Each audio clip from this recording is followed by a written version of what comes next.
9340765188। ये मेरा WhatsApp number है। आप अपना नाम इस नंबर पे मुझे सेंड कर दीजिए ताकि जितनी आने वाली इम्पोर्टेंट अपडेट्स हैं आपसे मिस ना हो और आप तक डायरेक्टली पहुंच जाएं। एक बहुत बड़ी मिस्टेक है जो अक्सर बिगिनर्स करते हैं और जिसके कारण उनका ग्रोथ प्रोसेस बहुत स्लो डाउन हो जाता है।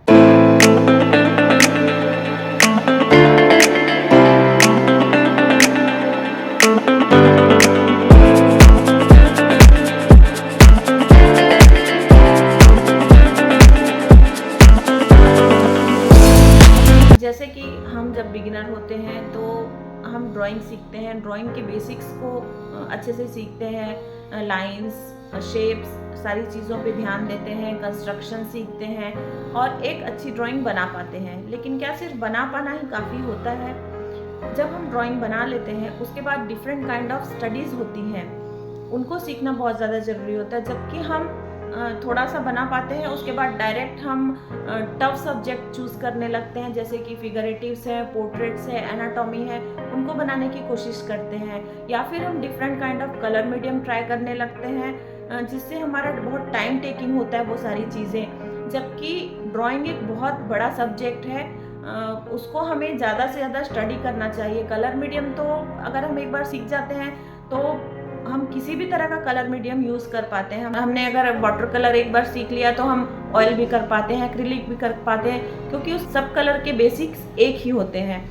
तो इसी तरह जब हम ड्राइंग सीखते हैं तो अपने बेसिक को और फाइन करने की ज़रूरत है और ज़्यादा अपनी स्किल को इम्प्रूव करने पे हम ध्यान नहीं देते हैं, जबकि हमें ड्राइंग की स्किल को इम्प्रूव करने पे ज़्यादा फोकस करना चाहिए, जिसके लिए हमें डिफरेंट काइंड ऑफ स्टडीज़ करनी होती है और उसके लिए हमें स्केचिंग पे शिफ्ट होना होता है। कि स्केचिंग एक शॉर्ट टाइम पीरियड होता है जिसमें हम अपनी लाइंस की क्वालिटी को इम्प्रूव कर पाते हैं, हम अपने शेप्स की स्टडी उसमें कर पाते हैं, हम उसमें वैल्यू की स्टडी क्विकली कर पाते हैं। तो सारी चीज़ों को बहुत जल्दी जल्दी सीखने के लिए हमें स्केचिंग करनी होती है और इन सारी चीज़ों की स्टडीज़ करने के लिए हमें स्टिल लाइफ से शुरुआत करनी चाहिए। जैसे कि आपने बहुत सारे वीडियोस में भी देखा होगा, बहुत सारे जितने भी कॉलेजेस होते हैं आर्ट्स के, सब में स्टिल लाइफ कराई जाती है। अगर आप हिस्ट्री में देखने जाएं तो जितने मास्टर आर्टिस्ट हैं सभी ने स्टिल लाइफ पे वर्क किया है। जैसे मटीज ने अपने स्टिल लाइफ वर्क को बहुत कलरफुल दिखाते थे वो, और जो पिकासो हैं वो कॉफ़ी के मग्स वगैरह ज़्यादा बनाया करते थे। तो स्टिल लाइफ एक ऐसा सब्जेक्ट है जिसे हम अपनी स्टडीज़ के लिए यूज़ करते हैं। फिर वो स्टडी चाहे हम वैल्यूज़ की करें, कलर्स की करें, या फिर लाइंस की करें, शेप्स की करें, या फिर ड्राइंग करने की करें, किसी भी तरह की स्टडीज़ हम कर सकते हैं। बहुत से लोग ऐसे भी हैं जो स्टिल लाइफ को बहुत हल्के में लेते हैं, बहुत छोटा सब्जेक्ट समझते हैं, लेकिन ऐसा बिल्कुल भी नहीं है। हम इसको सिंपल से सिंपल करके कितनी भी कॉम्प्लिकेसीज में बढ़ा सकते हैं। कितने कॉम्प्लेक्स स्टिल लाइफ ड्राइंग होते हैं जो बहुत से लोग कर भी नहीं पाएंगे। इसीलिए हमें किसी भी सब्जेक्ट को छोटा नहीं समझना होता, क्योंकि स्टडीज़ हमें सिंपल सब्जेक्ट में ही करनी होती है। अगर हम टफ सब्जेक्ट में स्टडीज़ करते हैं तो उसकी जो कॉम्प्लेक्सिटी होती है उसी में फंस के रह जाते हैं, फिर हम वो स्टडी को अच्छे से नहीं कर पाते हैं। तो हम यहाँ पर अभी बहुत दिनों से जो स्टिल लाइफ की स्केचिंग कर रहे हैं, देख रहे हैं चीज़ों को कि चीज़ें कैसे हमें ड्रॉ करनी है, किस तरह से हमें अप्रोच करना है स्केचिंग में। डिफरेंट टाइम ऐसा यहाँ पर हमें टाइम लिमिट नहीं है, हम अपने स्टडीज़ के अकॉर्डिंग अपना टाइम लिमिट कोई हमें सेट नहीं करना है। जब हम टाइम लिमिट हम सेट करते हैं जब हमें अपनी स्पीड बढ़ानी होती है। जैसे 1 मिनट का वर्क है उसमें हम सिर्फ लाइन ड्रॉ करेंगे फटाफट से। 30 सेकंड्स में भी स्केचिंग होती है जिसमें हम सिर्फ फटाफट उसके जेस्चर को कवर करने की कोशिश करते हैं। स्टिक ड्राइंग होती हैं जो और भी कम टाइम की होती हैं। तो टाइम इसमें कोई बाउंडेशन नहीं होता, हम स्केचिंग कितने भी देर की कर सकते हैं। हम आधा घंटे की स्केचिंग भी कर सकते हैं जिसमें हम थोड़ी बहुत हैचिंग, डिटेलिंग ऐड कर सकते हैं। तो हमारे ऊपर डिपेंड करता है कि हम क्या क्या सीख रहे हैं। तो आज के इस वीडियो में हम देखेंगे कि स्टिल लाइफ को एज ए स्टडी हम किस किस तरह से यूज़ कर सकते हैं। तो देर नहीं करते, देखते हैं।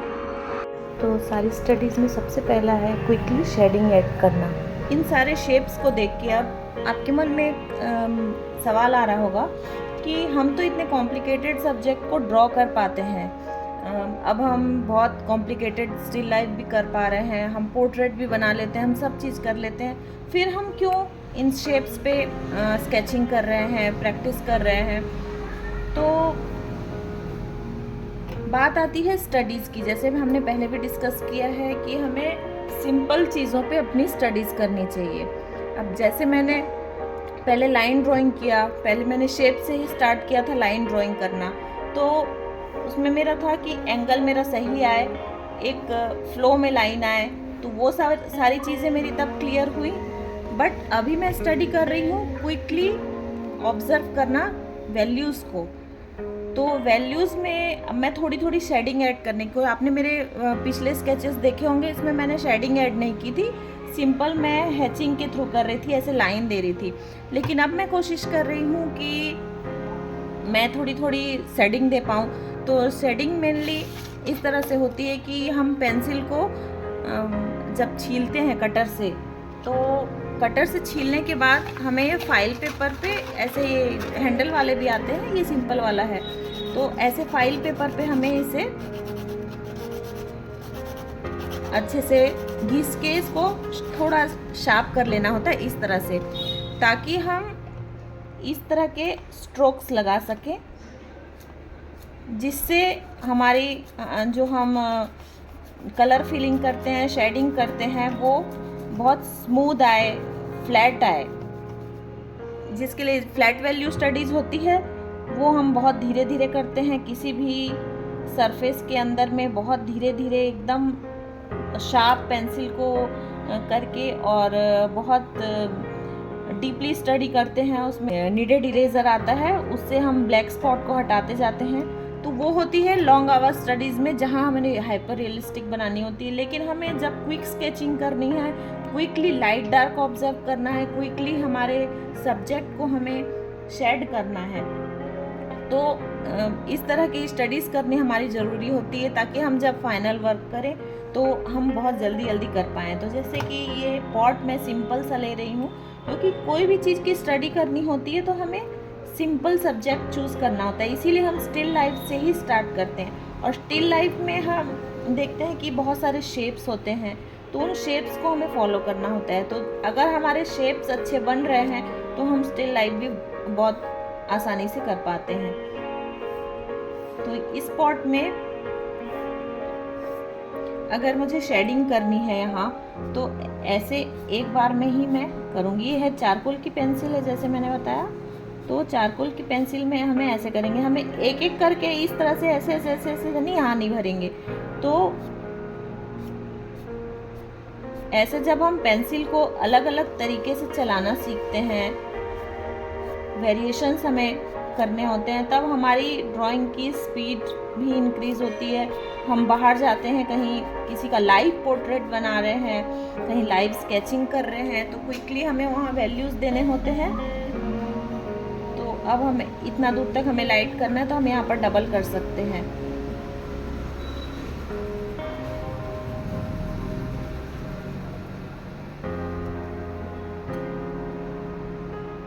तो स्टिल लाइफ एक ऐसा सब्जेक्ट है जहाँ आप डिफरेंट काइंड ऑफ स्टडीज़ कर सकते हैं।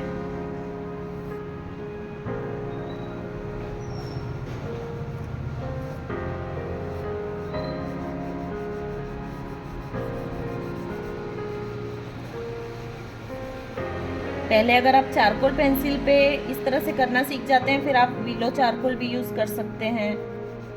तो धीरे धीरे हम अपने टूल्स पे भी कंट्रोल पाते हैं। जब हम टूल्स को अलग अलग तरीके से चला के देखते हैं, उसे यूज़ करते हैं, सिर्फ हम रिव्यूज़ नहीं देख सकते कि इसके इतने रिव्यूज़ आए हैं तो हम उस चीज़ को ले लें।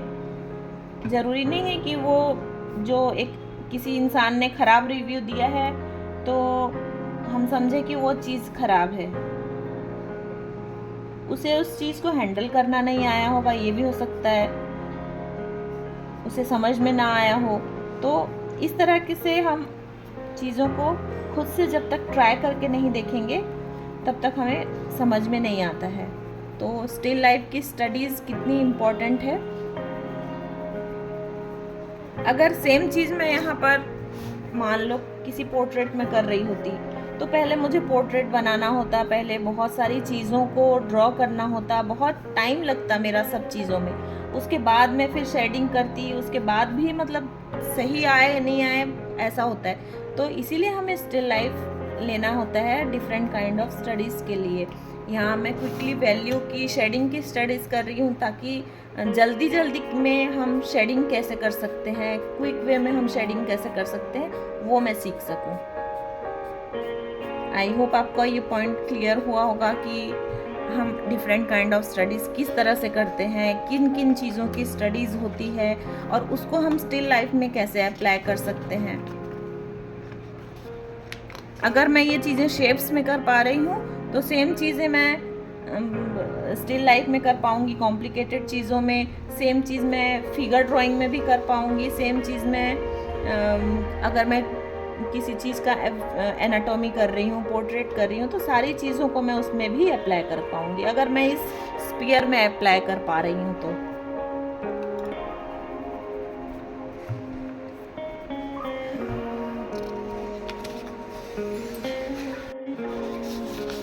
जैसे इस स्टिल लाइफ का जो सेटअप का रेफरेंस है ये, हम जब लाइव ड्राइंग कर रहे होंगे तब हम ये सारी चीज़ों को सीखें तो हमारे लिए थोड़ा कॉम्प्लिकेटेड होता है, लेकिन सेम चीज़ों को जब हम रेफरेंस के थ्रू पहले से ही बहुत सारी चीज़ों को स्टडी करके हम कंप्लीट कर चुके होते हैं, तब लाइव ड्रॉ करते समय हमारा थोड़ा सा टाइम बहुत बच जाता है। वहाँ हम सारी चीज़ों को समझ चुके होते हैं कि हमें क्या करना है और क्या नहीं करना है, हमें किस तरह से अप्रोच करना है। तो यहाँ एक स्टिल लाइफ का रेफरेंस है जो मैंने शेडिंग की, जो क्विक शेडिंग होती है उसकी स्टडीज मैंने इसमें की है।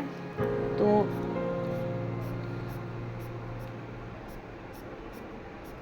क्विकली ड्रॉ करने के बाद इसमें मुझे 5 मिनट ड्रॉ करने में लगा और शेडिंग उससे भी कम 5 मिनट शेडिंग करने में लगा होगा। तो 10 मिनट में टोटल ये स्टिल लाइफ का एक स्टडी मैंने किया। लेकिन अगर मैं लॉन्ग आवर स्टडी में सेम शेडिंग करके धीरे धीरे इस तरह से शेडिंग करती हूँ तो मैं 3 से 4 घंटे मुझे लग जाएंगे। तो वो भी हमें करना होता है, वो कभी कभी करना होता है, लेकिन जब हम अपनी स्पीड को इंक्रीज करते हैं किसी चीज़ के लिए तब हमें स्केचिंग सबसे बेस्ट मीडियम है और शुरू में हमें स्टिल लाइफ लेनी होती है। सेकेंड है प्रोपोर्शन जजमेंट थ्रू शेप्स। सो जिस तरह स्टिल लाइफ एक सिंपल सब्जेक्ट है क्योंकि ये शेप को लेकर होता है, जैसे ये पियर है और ये एप्पल है, ये सारे सिंपल शेप्स के साथ होते हैं। कोई सर्कल है, कोई ओवल है, इस तरह से। तो जब एक शेप्स के साथ होते हैं तो उसको ड्रॉ करना शुरू में हमारे लिए बहुत आसान हो जाता है कि हम उसका शेप को कैप्चर कर पा रहे हैं कि ये किस शेप में है, और वो शेप जैसे ये लेफ्ट वाला है वो कितना बड़ा है और उसके अकॉर्डिंग राइट वाला पियर कितना बड़ा है। तो साथ में हमें वो जज करना होता है कि उसकी लंबाई और चौड़ाई को मेज़र करना हमें आसान हो जाता है। जबकि अगर हम फिगर ड्राइंग करें तो इस तरह की चीज़ों को मेज़र करना पहले थोड़ा टफ होता है। तो यहाँ पर मैं इस ओवल को, पहले सर्कल को मैंने जब ड्रॉ किया तो उसके अकॉर्डिंग उसके राइट साइड वाला पियर कितना बड़ा है, पहले उसको मैं सिंपल शेप्स के फॉर्म में देख रही हूँ। उसके बाद उसकी हाइट कितनी है, वो एक बार जब हम सिंपल शेप ड्रॉ कर लेते हैं तो वो उसका जजमेंट करना बहुत आसान हो जाता है हमारे लिए। उसके बाद हम ड्राइंग करते हैं। हम शुरू से ही ड्राइंग करना स्टार्ट नहीं करते हैं कि जब मैंने इस पियर को बनाया तो मैं अब इस पियर को ही ड्रॉ करने में नहीं लगी हुई हूँ अभी। अगर मैं इसको पहले पूरा ड्रॉ कर दूं और फिर उसके बाद इसको बनाऊं तो मैं वो जजमेंट मेरा थोड़ा आसान नहीं होगा। जबकि हमें दोनों को एक साथ, पहले ओवरऑल पिक्चर को हम देखते हैं फिर उसको ड्रॉ करते हैं, तो उससे हमें प्रोपोर्शन जजमेंट हमारा बहुत क्लियर हो जाता है और बहुत स्ट्रॉन्ग हो जाता है। तो हमने देखा था सिंप्लीफिकेशन के थ्रू जब हम स्ट्रेट लाइन में कर रहे थे, क्योंकि स्ट्रेट लाइन थोड़ा सा ऑब्जर्व करना आसान हो जाता है, तो इसको हम स्ट्रेट लाइन में भी ब्रेक कर सकते हैं और फिर उसके बाद इसको स्ट्रेट लाइन में ब्रेक करके हम उसको ऑब्जर्वेशनल स्किल को अपनी इम्प्रूव कर सकते हैं। लेकिन जब हम बेसिक थोड़ा बहुत सीख जाते हैं उसके बाद हमें डायरेक्ट इस तरह से स्केचिंग करके कर्व के थ्रू हमें ड्रॉ करना होता है। तो इससे हमारी प्रोपोर्शन जजमेंट एबिलिटी थोड़ी स्ट्रॉन्ग होती है और ज़्यादा। अगर हम एक और दूसरा सब्जेक्ट लें,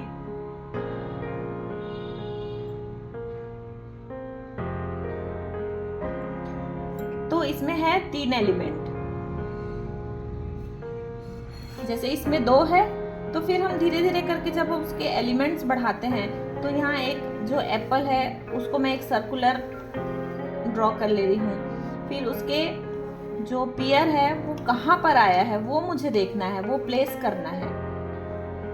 तो इससे हम सीखते हैं कि चीज़ें कहाँ कहाँ पर प्लेस हैं, तो इससे हमारी प्लेसमेंट की एबिलिटी बहुत इंक्रीज हो जाती है। तो अगर जब हमारी प्रोपोर्शनल जजमेंट एबिलिटी सही है तो ही हम इसको सही कर पाते हैं, अदरवाइज ये बड़ा बन जाएगा, ये छोटा बन जाएगा, और फिर इसका डिस्टेंस इससे कितना है, ये तीसरा पेयर जो है। तो सारी चीज़ों को प्लेस करना हम सीख जाते हैं कि चीज़ों की प्लेसमेंट कहाँ करनी है, और यही नॉलेज हम डिफ़िकल्ट सब्जेक्ट में भी यूज़ कर सकते हैं। तो यहाँ पर हमारी प्लेसमेंट जज करने की एबिलिटी जल्दी इम्प्रूव होती है स्टिल लाइफ से, एज कंपेयर टू अगर हम डिफ़िकल्ट सब्जेक्ट ले रहे हैं तो वहाँ हम इतनी जल्दी उसको इम्प्रूव नहीं कर पाएंगे, क्योंकि हम डिफरेंट सब्जेक्ट नहीं ट्राई कर पाएंगे। हम क्विकली जितने ज़्यादा से ज़्यादा सब्जेक्ट को ड्रॉ करते जाएंगे, उतनी हमारी प्रोपोर्शंस को समझने की एबिलिटी हमारी और ज़्यादा फटाफट इंक्रीज होती जाएगी, और बनाना हमारे लिए बहुत आसान हो जाता है।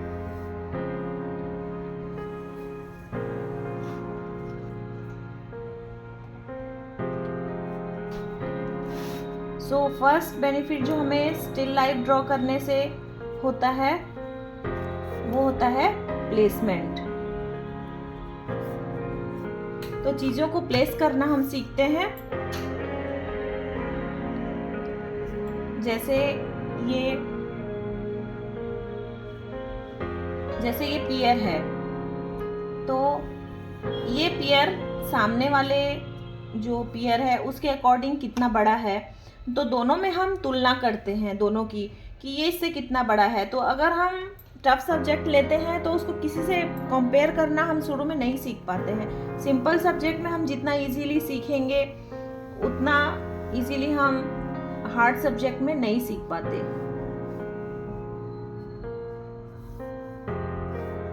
तो अगर हमने पहले एक एलिमेंट बना लिया, उसके अकॉर्डिंग हम दूसरे को कंपेयर करते हैं कि इसके अकॉर्डिंग ये सामने वाला कितना बड़ा बनेगा और कहाँ पर प्लेस होगा। तो ऐसे हमारी यहाँ प्रोपोर्शन जजमेंट एबिलिटी बढ़ती है और चीज़ों को प्लेस करना हम सीखते हैं कि कहाँ कहाँ पर चीज़ें आएंगी।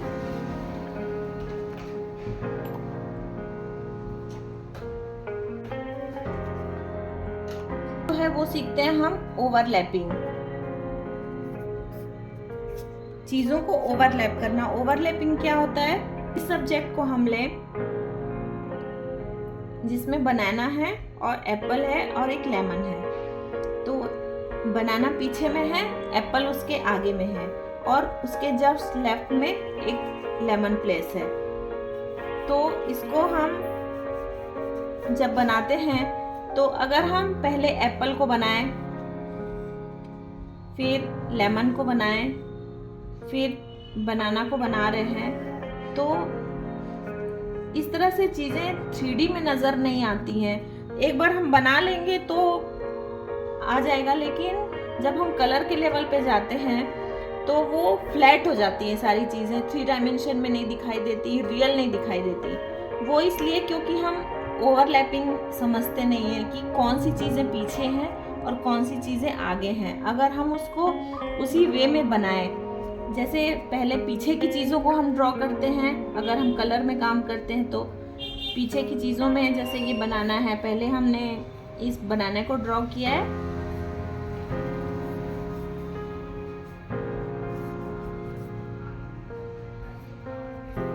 बनाना को ड्रॉ करने के बाद हमने देखा कि उसके अकॉर्डिंग कहाँ पर ये लेमन प्लेस है, तो इस लेमन को प्लेस कर दिया। फिर आगे में ये एप्पल आ गया।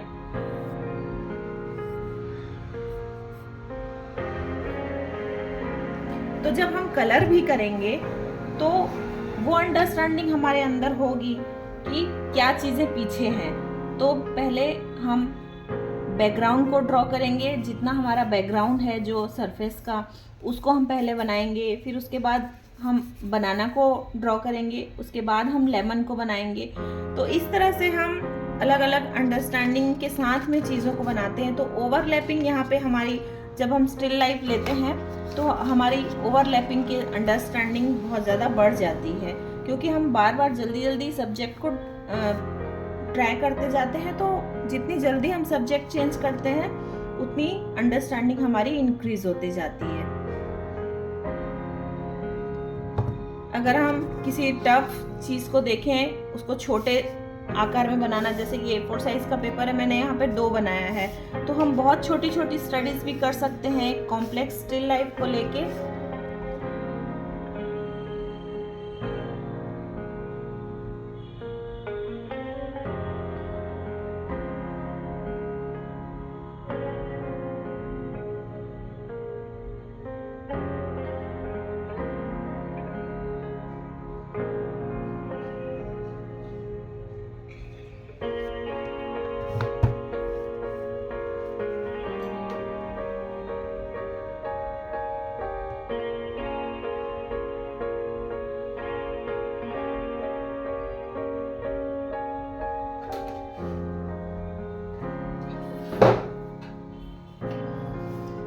तो इस छोटी सी एरिया में जब हम इसको ड्रॉ करते हैं तो हम क्विकली ये देखते हैं कि जो सबसे पीछे वाला एलिमेंट है वो कौन सा है।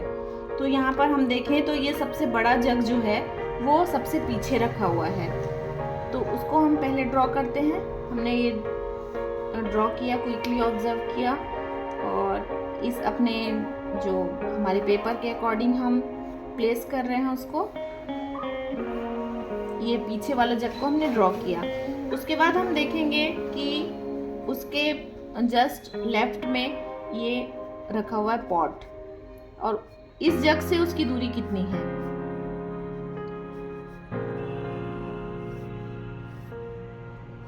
अब इस पॉट को हमने ड्रॉ किया, उसके आगे में है एक प्लेट जिस पे एप्पल रखा हुआ है।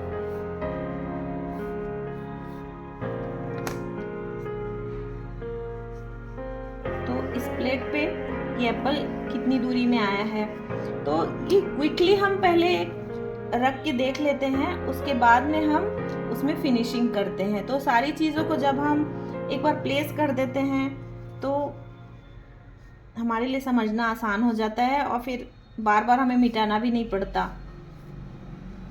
और सबसे आगे में यहाँ पर ये प्लेट और एप्पल है, और उसके पीछे में ये बाउल रखा हुआ है जिसमें ऑरेंजेस रखे हैं बहुत सारे। तो एक क्विकली स्टडी हमने की कि इस रेफरेंस में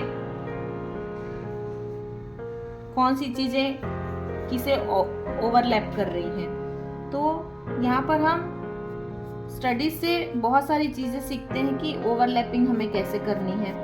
अब ह्यूमन फिगर स्टडीज़ में भी बहुत सारी चीज़ें ओवरलैप्ड होती हैं। अगर हम इस पोर्ट्रेट को ड्रॉ करके देखें, जो कि ऐसे तिरछी बैठी हुई 3/4 साइड में है, इस फिगर ड्राइंग को अगर हम बनाएं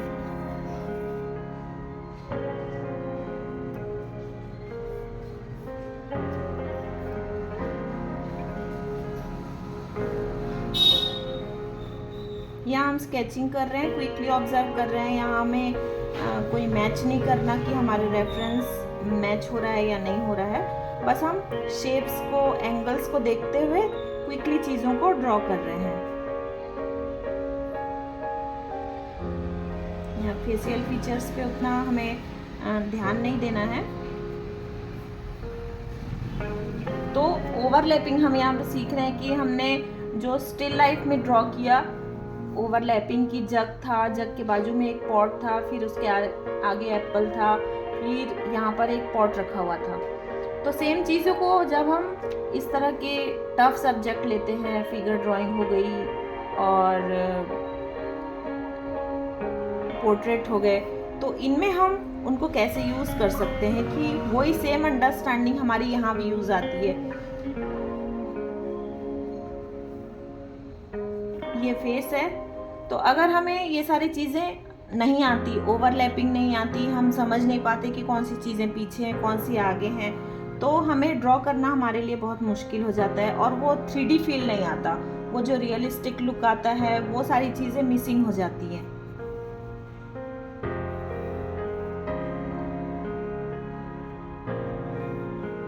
तो यहाँ पर अभी जो इस लड़की ने टी शर्ट पहनी हुई है वो इसके ऊपर आएगी, तो जब अगर हम ये टी शर्ट वाला पार्ट को पहले ड्रॉ करते हैं बाद में इसको ड्रॉ करते हैं तो कहाँ से स्टार्ट करना है, किन चीज़ों को ऊपर रखना है, किधर से चीज़ों को लेके जाना है, सारी चीज़ें हम स्टिल लाइफ से सीखते हैं शुरू में। मैंने कोई अलग से फिगर ड्राइंग की स्टडी नहीं की, अलग से पोर्ट्रेट की स्टडी नहीं की, सिर्फ बेसिक कॉन्सेप्ट हमारा जब क्लियर हो जाता है तो हम कुछ भी ड्रॉ कर पाते हैं। अब इधर वाला जो हैंड है ये इस हैंड के मुकाबले पीछे है,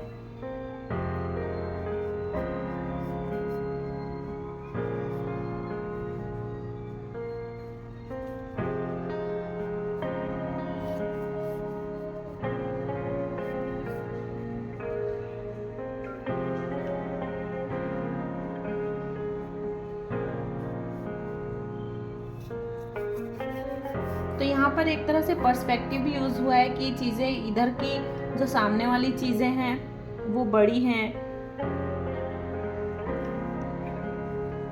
पीछे की जो पीछे का हैंड है वो छोटा है।